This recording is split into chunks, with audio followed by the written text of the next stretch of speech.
धन्यवाद कृष्ण इस रास के लिए, इन क्षणों के लिए और इस पुनर्जीवन के लिए। तुम्हारी हर इच्छा मेरे लिए आदेश है राधे। तुम चाहती थी ना कि ये संसार प्रेम भक्ति को हमारी सदैव स्मरण रखे। जैसे हमारा बंधन जन्मों जन्मांतर का है, वैसे ही हमारे प्रेम का ये रस जन्मों जन्मांतर तक संसार में घुला रहेगा ना। तो इसके लिए प्रेम भक्ति राज से अधिक और श्रेष्ठ क्या हो सकता है? तो फिर मेरी एक और इच्छा पूर्ण करोगे?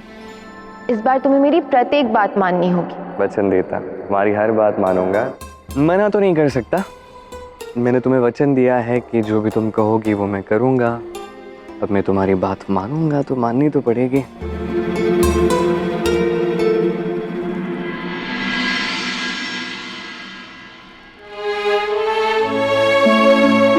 मुझे ऐसा आभास हो रहा है यहाँ पे कुछ दिव्य घटना घटी है अक्रूर, किंतु हम वो दृश्य नहीं देख पाए हमारे कर्मों के कारण।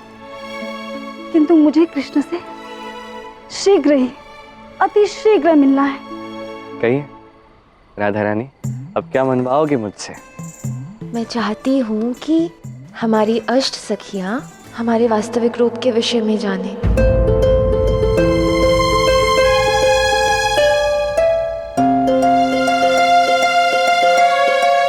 राधा, दाऊ के अतिरिक्त यदि कोई भी व्यक्ति हमारे सत्य स्वरूप से परिचित होता है तो इसका परिणाम उचित नहीं होगा।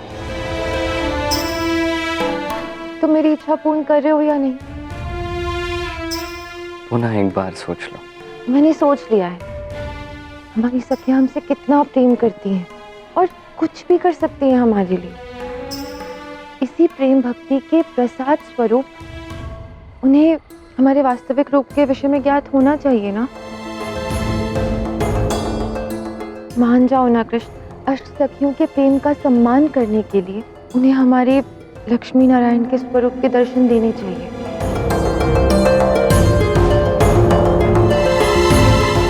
ठीक है, यदि यही तुम्हारी इच्छा है तो फिर पूर्ण करते हैं इस इच्छा को।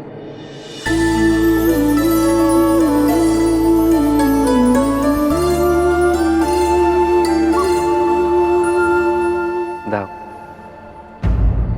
इसी क्षण अष्ट सखियों को मेरे पास ले आई है। क्या हुआ दाऊ, ये अचानक रुक क्यों गए? क्योंकि हमें वन की ओर जाना है। वन की ओर? किंतु क्यों? अरे चलो तो वहीं पता चल जाएगा क्यों जाना है। आओ।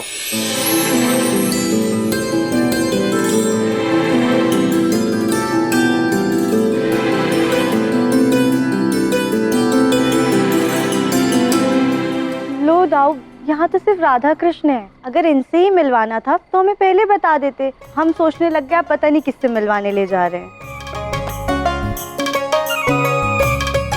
कुछ समय प्रतीक्षा करो, फिर तुम सबको अपने आप ज्ञात हो जाएगा कि मैं तुम्हें यहाँ किससे मिलाने लाया हूँ।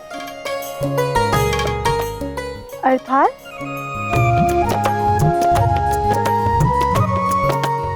क्या तुम सत्य में ये करना चाहती हो राधे? सखियों, तुमने हमसे अत्यंत प्रेम किया है और विश्वास भी किया है, इसलिए अब समय आया है कि हम तुम पर विश्वास दिखाएं।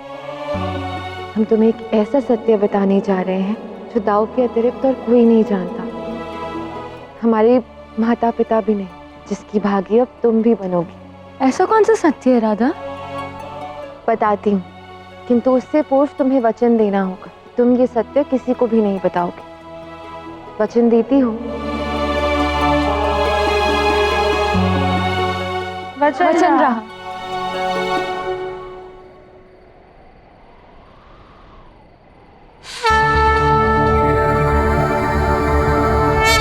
नमस्ते देवदेवाय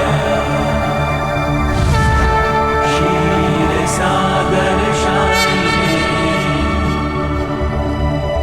नमस्ते पूर्णरूपाय लक्ष्मी नारायणाय ते।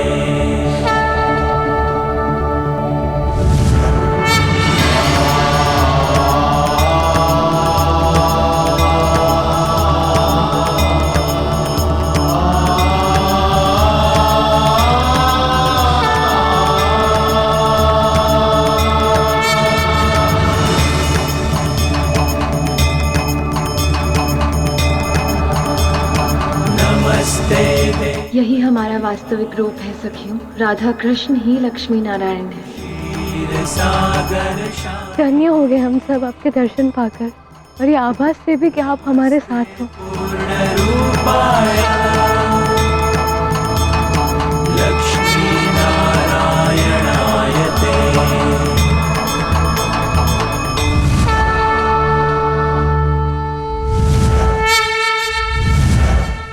सखियों उठो, उठो उठो। देखो, अब सबको नहीं लगता आज से एक ही दिवस में बहुत कुछ घटित हो गया है?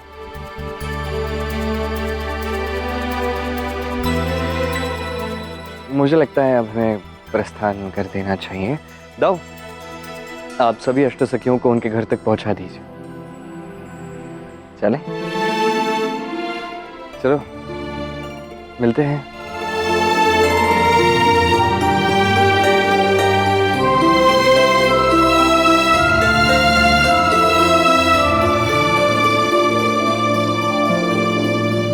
चलो, तुम्हारी इच्छा तो पूर्ण हो गई है। अभी महादेव और देवी पार्वती से भी मिल लेते हैं, हमारी प्रतीक्षा कर रहे होंगे।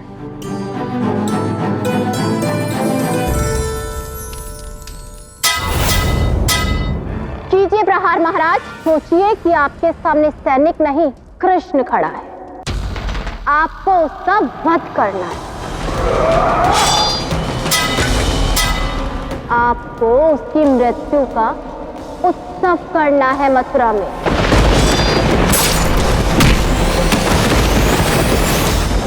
वध तो हुआ है, किंतु कृष्ण का नहीं। बकासुर कृष्ण के हाथों मारा गया। मैं महाबली कंस से प्रतिज्ञा लेता हूँ, मैं मगध नरेश शासन को तब तक मथुरा में आमंत्रित नहीं करूंगा जब तक मैं कृष्ण का वध नहीं कर देता।